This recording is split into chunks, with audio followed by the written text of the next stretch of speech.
नमस्कार, बहुत स्वागत है आपका। मैं हूं आपके साथ नेहा दुबे। मुख्यमंत्री हेमंत सोरेन की अध्यक्षता में झारखंड कैबिनेट की बैठक हुई। इस दौरान 30 प्रस्ताव पारित किए गए। जिन प्रस्तावों पर मुहर लगी उसमें राज्य सरकार के मंत्री पदाधिकारियों के मोबाइल क्रय और रिचार्ज खर्च की सीमा नए सिरे से तय करने के प्रस्ताव को मंजूरी मिली है। अब 60,000 रुपए तक के मोबाइल मंत्री और अधिकारी ले सकेंगे। इसमें 3,000 तक रिचार्ज का खर्च मिलेगा। कैबिनेट मीटिंग में फैसले लिए गए हैं कि हजारीबाग के शेख बिकारी अस्पताल में नर्सिंग कॉलेज खोला जाएगा। वहीं बैठक में स्टीफन मरांडी को 20 सूत्रीय कार्यक्रम समिति का कार्यकारी अध्यक्ष बनाने के प्रस्ताव को मंजूरी मिली है।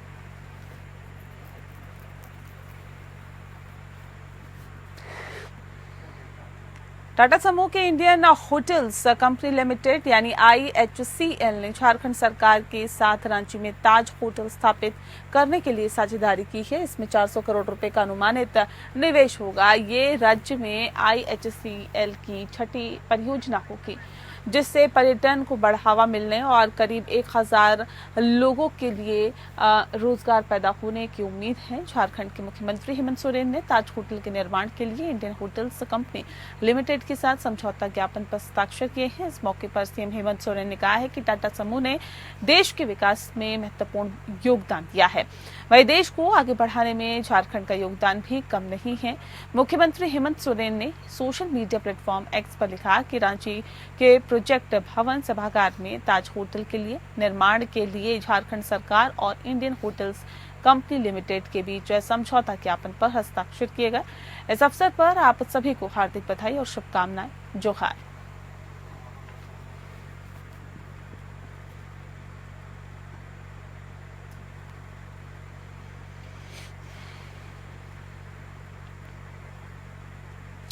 झारखंड के कृषि एवं पशुपालन मंत्री दीपिका पांडे सिंह ने कहा है कि झारखंड के हर प्रखंड में गौशाला बनाया जाएगा।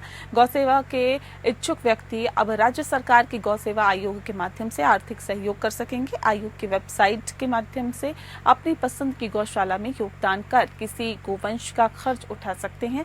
इससे संबंधित वेबसाइट का उद्घाटन कृषि मंत्री दीपिका पांडे सिंह ने किया और इस मौके पर गोबर से बनने वाले उत्पाद का प्रशिक्षण लेने वालों को प्रमाण पत्र भी दिया गया। मंत्री ने कहा कि हर एक प्रखंड में गौशाला खोली जाएंगी, जिससे कि जानवरों की ट्रैफिकिंग समस्या नहीं रहेगी। गोबर का व्यावसायिक उपयोग गौ सेवा आयोग का एक अच्छा प्रयास है। इससे रोजगार के अवसर पैदा होंगे। गौ सेवा आयोग के अध्यक्ष राजीव रंजन प्रसाद ने कहा है कि ये कार्यक्रम भविष्य में देसी गौ पशुओं के संरक्षण की दिशा में मील का पत्थर साबित होगा और प्रशिक्षणार्थियों को आय के नवीन विकल्प में संबंध के साथ ही 5 दिवसीय प्रशिक्षण के माध्यम से कई जानकारी दी गई है। महिला पशुपालकों को भी पशुओं की सेवा लगन से कार्य करने के लिए प्रेरित किया गया। खिजरी विधायक राजेश कच्छप ने गोबर से विसर्जन होने वाली प्रतिमा निर्माण का सुझाव दिया।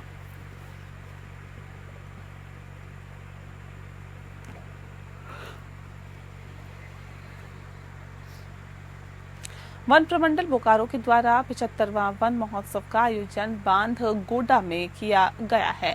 इस महोत्सव में बतौर मुख्य अतिथि बोकारो के भाजपा विधायक बिरंची नारायण ने शिरकत की है। इस दौरान DFO रजनीश कुमार रेंजर सहित ग्रामीण स्कूल के बच्चे शामिल हुए। इस दौरान सभी ने प्रधानमंत्री नरेंद्र मोदी के एक पेड़ अपने मां के नाम अभियान के तहत पेड़ लगाने का काम किया है, जिस मातृ वाटिका का नाम दिया गया था। इस दौरान बड़ी संख्या में ग्रामीण महिलाओं ने पेड़ लगाने का काम किया है। DFO रजनीश कुमार ने बताया है कि आज 18,000 पौधे लगाए जा रहे हैं, जो गरगा नदी के किनारे हैं। पेड़ लगने से पूरा इलाका हरा भरा होगा और आने वाले समय में लोगों को बेहतर माहौल भी मिल सकेगा।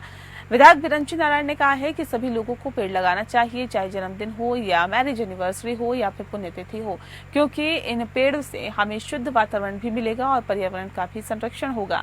उन्होंने सातनपुर पहाड़ी के आसपास भी हरे भरे जंगल की जरूरत की बात कही।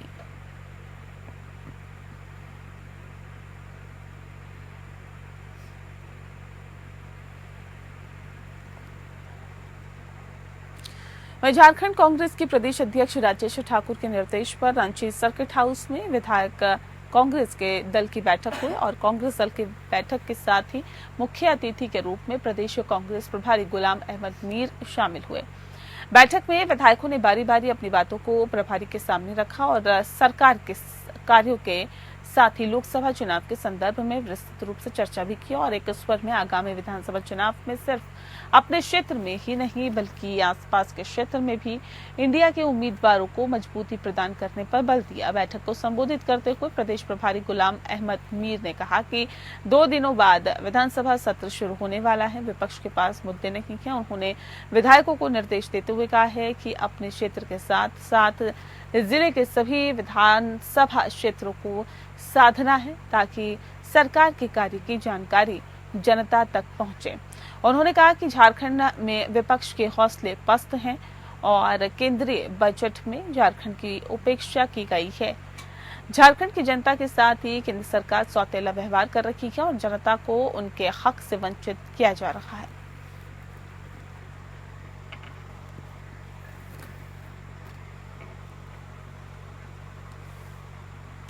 मध्य प्रदेश की मोहन यादव कैबिनेट से नाराज मंत्री नागर सिंह चौहान के तेवर नरम पड़ गए हैं। वन विभाग की जिम्मेदारी वापस लेने से नाराज नागर सिंह ने इस्तीफे की धमकी दी थी, जिसके बाद पार्टी हाईकमान ने उन्हें दिल्ली तलब किया था। हालांकि दिल्ली में उनकी मुलाकात जेपी नड्डा और अमित शाह से नहीं हुई। बता दें आपको कि उन्होंने शिवराज सिंह चौहान से मुलाकात की और इस दौरान प्रदेश अध्यक्ष वीडी शर्मा और संगठन महामंत्री हितानंद शर्मा भी मौजूद थे। तीनों नेताओं से मीटिंग करने के बाद नागर सिंह वापस भोपाल आए और सीएम से मुलाकात की। नागर सिंह चौहान की नाराजगी पर पूर्व मंत्री अजय विश्नोई ने एक बार फिर से हमला बोला है। अजय विश्नोई ने जबलपुर में मीडिया से चर्चा करते हुए कहा कि कांग्रेस से बीजेपी में आए नेताओं का सौभाग्य है कि वह मंत्री बन रहे हैं और हमारा दुर्भाग्य है कि संगठन में सीनियर नेताओं को मौका नहीं दिया जा रहा है। हालांकि उन्होंने कहा कि नागर सिंह चौहान से विभाग वापस लेने का मामला सीएम का अधिकार क्षेत्र है। बता दें कि अजय विश्नोई उन नेताओं में शामिल है जो कि लगातार अपनी पार्टी की कार्यशैली पर सवाल उठा रहे हैं।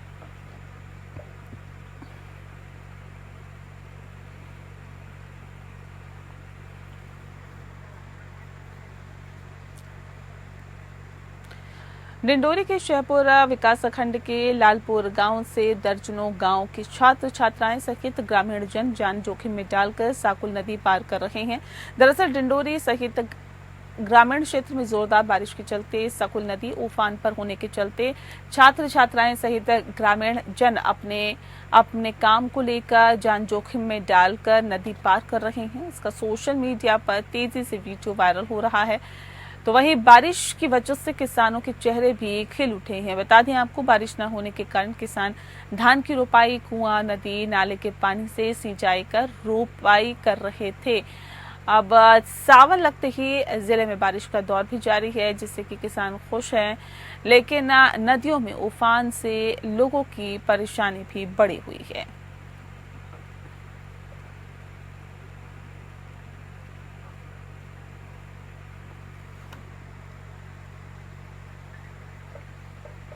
तो छात्र से जो ग्रामीण है वो काफी मुश्किलों में है। आप देख सकते हैं जोरदार बारिश के चलते सकुल नदी उफान पर है और बारिश की वजह से ये जो नदी है उफान पर है, जिससे कि लोगों की दिक्कतों को बढ़ता हुआ आप देख सकते हैं। लोग अपने जान को जोखिम में डालकर इस नदी को पार करके आगे जा रहे हैं। जोरदार बारिश के चलते जनजीवन पूरी तरह से अस्त व्यस्त हो गया है और एक जगह से दूसरी जगह जाने में काफी दिक्कतों का सामना करना पड़ रहा है। ये 2 पहिया वाहन आप देखिए किस तरह से जा रहे हैं। लोग जो स्कूली छात्र हैं, छात्राएं हैं, वो भी किस तरह से इस नदी को पार कर रहे हैं। हालांकि एक तो कठिनाई है ही, दूसरा जोखिम भी है। तो यहाँ पर ये डबल समस्याएं लोगों के जी का जंजाल बनी हुई है।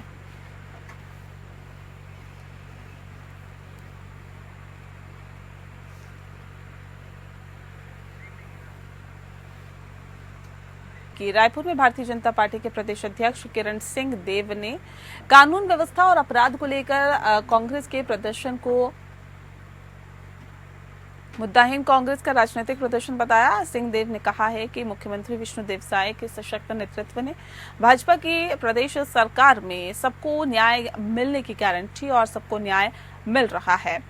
भाजपा प्रदेश अध्यक्ष सिंहदेव ने कहा है कि सभी की मुकम्मल सुरक्षा का समुचित उपाय प्रदेश सरकार ने किया है, जबकि कांग्रेस के कार्यकाल में अपराधी बेलगाम थे और अपराधियों को संरक्षण देने का काम होता था। कांग्रेस के राज में जो पीड़ित थे उनकी एफआईआर तक दर्ज नहीं की गई थी। कांग्रेस शासनकाल में अंजाम दिए गए ऐसे तमाम अपराधों पर अब भाजपा सरकार कार्रवाई कर रही है और अपराधियों को जेल में डाल रही है। किरण सिंहदेव ने कहा है कि इससे अधिक शर्मनाक की बात और कुछ नहीं हो सकती है। कांग्रेस के शासन में कांग्रेस के ही विधायक तक तत्कालीन गृह मंत्री के सामने ये बोलते थे कि पुलिस एफआईआर नहीं लिखती है और सब्जी वालों टमाटर वालों से भी पैसे वसूले जाते हैं। सिंहदेव ने कहा कि कांग्रेस के लोग ये कतई न भूलें कि भूपेश सरकार के कार्यकाल में छत्तीसगढ़ अपराधियों का गढ़ बन गया था और अपराधी तमाम अपराध पुलिस की नाक के नीचे संगठित गिरोह बनाकर अपराध कर रहे थे।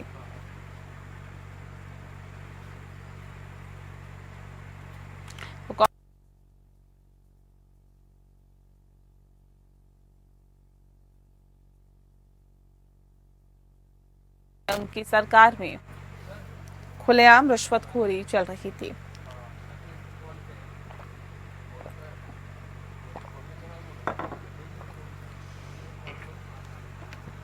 कांग्रेस के प्रदर्शन पर भाजपा प्रदेश अध्यक्ष ने इन बातों को रखा है। कांग्रेस के शासन में कांग्रेस के ही तत्कालीन विधायक गृह मंत्री के सामने ये बोलते थे कि पुलिस एफआईआर नहीं लिखती है और सब्जी वालों टमाटर वालों से भी पैसे वसूल करती है।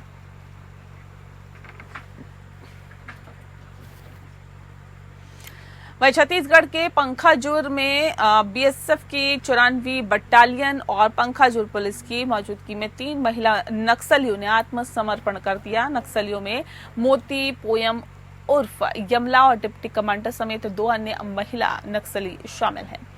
छत्तीसगढ़ पुलिस ने इन तीनों पर कुल 7 लाख रुपए का इनाम घोषित कर रखा है। बता दें आपको कि इन नक्सलियों को पुनर्वास नीति के तहत 25,000 रुपए और अन्य सुविधाएं दी गई।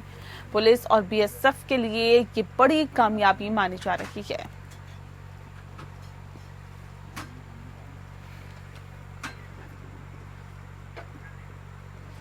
खैरागढ़ पुलिस ने समर्थ अभियान के नाबालिग बच्चों के अपहरण, यौन शोषण, पॉक्सो एक्ट मामलों में केजीसी पुलिस ने तत्परता दिखाते हुए पिछले एक महीने में लगातार अभियान चलाकर 6 मामलों में सफलता प्राप्त की है। सभी मामलों में विशेष टीम द्वारा संबंधित राज्यों से अपहृत कर कुशल बरामद कर आरोपियों को गिरफ्तार कर लिया है। पुलिस अधीक्षक त्रिलोक बंसल के नेतृत्व में समर्थ अभियान चलाया गया और इसके अतिरिक्त पुराने लंबित प्रकरणों और साइबर क्राइम के प्रकरणों को भी शीघ्र ही टीम गठित कर निराकरण करने की योजना बनाई गई।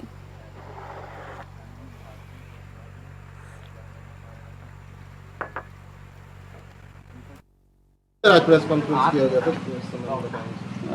जो नाबालिग बच्चों के अपहरण से संबंधित 363 के अपराध होते हैं, इसमें लगातार खैरागढ़ पुलिस कार्रवाई करते हुए पिछले 2-3 हफ्तों में 6 प्रकरणों में दस्तयाबी कर आरोपियों की गिरफ्तारी की गई है। अभी जिसमें टीम रवाना की गई थी, पंजाब से एक प्रकरण में दस्तयाबी हुई है और आरोपी की गिरफ्तारी की गई है और बड़ोदरा से 2 प्रकरणों में दस्तयाबी के साथ गिरफ्तारी की गई है। इसी प्रकार 2-3 हफ्ते पहले भी 3 टीम हैदराबाद, ग्वालियर और उड़ीसा रवाना की गई थी, जिसमें भी कार्रवाई की गई थी। तो इस प्रकार छुई खदान के 3 प्रकरणों में कार्रवाई हुई है और खैरागढ़, सालेवारा और दातापार के 1-1 प्रकरणों में कार्रवाई की गई है और लगातार हम लोग अन्य प्रकरणों में भी टीम बनाकर कार्रवाई कर रहे हैं। इस अभी जो कार्रवाई हुई है उसमें छुई खदान से एएसआई के राय और खैरागढ़ से एएसआई राजेश ठाकुर, एएसआई अरविंद सिंह यादव और साथ में साइबर के टीम के अतिरिक्त जो अन्य जो आरक्षक हैं जैसे चंद्र विजय सिंह, त्रिभुवन यदु इत्यादि की महत्वपूर्ण भूमिका रही है। वहीं धमतरी में कलेक्टर नम्रता गांधी ने जिला अस्पताल का औचक निरीक्षण किया। इस दौरान जिला अस्पताल में सफाई और भोजन व्यवस्था में कई गंभीर खामियां मिली है। इसके बाद कलेक्टर ने सफाई और भोजन प्रभारी को कारण बताओ नोटिस थमा दिया है। कलेक्टर के सख्त रवैये से जिला अस्पताल में हड़कंप मचा हुआ है।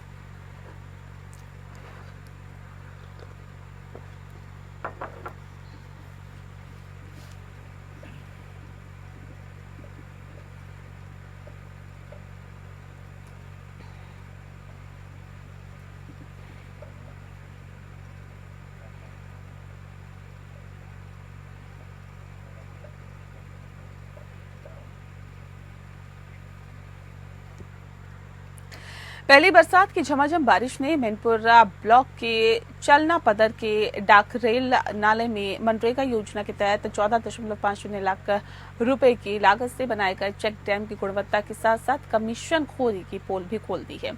2 दिन पहले चेक डैम टूटकर कई जगह से क्षतिग्रस्त हो गया। मामले का खुलासा हुआ तो जिला सीईओ रीता यादव ने मैनपुर जनपद को जांच के आदेश भी दिए। बीते मंगलवार को आईईएस एसडीओ उत्तम चौधरी के नेतृत्व में 5 सदस्यीय जांच दल ने भी घटनास्थल का निरीक्षण भी किया। आरईएस एसडीओ उत्तम चौधरी ने बताया है कि जांच रिपोर्ट जिले को भेजी जाएगी। मामले में ऊपर की कार्रवाई होगी और इसमें निर्माण एजेंसी की लापरवाही सामने आई है। स्थल चयन में लापरवाही बरती गई है।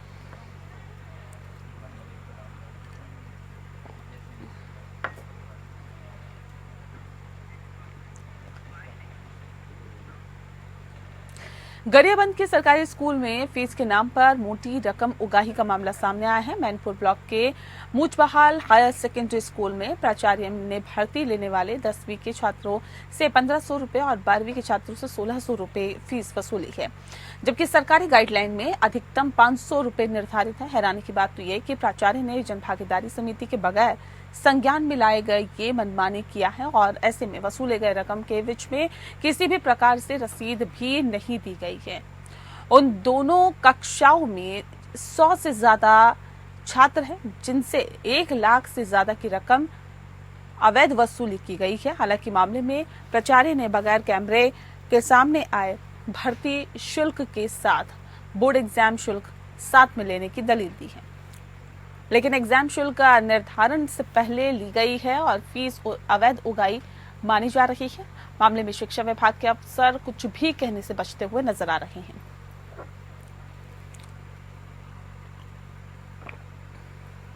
जी बताएंगे, हाई स्कूल में आप अध्यक्ष थे, उस समय कितने का वहाँ पर राशि था और कितने राशि में आप वहाँ पर प्रदान किए? हम लोग जो पूर्व प्राचार्य था और उस समय आत्मानंद स्कूल खोलने पर उसको वहाँ ट्रांसफ़र हुआ गरियाबंद, तो उस समय 40,000 रुपये जो टंडन सर प्राचार्य नया उसको चार्ज में दिया गया।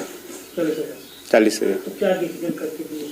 वो उसको क्या बोले थे हम लोग कि साइकिल स्टैंड वहाँ बच्चे लोगों को बारिश में साइकिल वगैरह रखने के लिए बहुत समस्या होता है, तो इसीलिए साइकिल स्टैंड बना लेना बोल के बोले थे हम लोग। क्या ये उचित है? कितना भार पड़ेगा? देखो, गरीब बच्चे लोगों को जो पढ़ा रहे हैं पालक लोग, और बरसात के समय अभी बहुत समस्या है, उतना पैसा लेने का तो अभी नियम नहीं है। तो पैसा भी ले रहे हैं, रसीद भी नहीं दे रहे हैं, तो क्या ये गलत है? ऐसा नहीं होना, ऐसा नहीं होना चाहिए। तो क्या इस मामले में क्या करेंगे आप? विधायक को शिकायत करेंगे क्या? देखो, आप लोग और पालक लोग के ऊपर अभी होना चाहिए। मैं तो अभी अध्यक्ष से हट गया हूँ और उसी स्कूल में नहीं जा रहा हूँ। और इसी के साथ फिलहाल इस बुलेटिन में इतना ही। नमस्कार।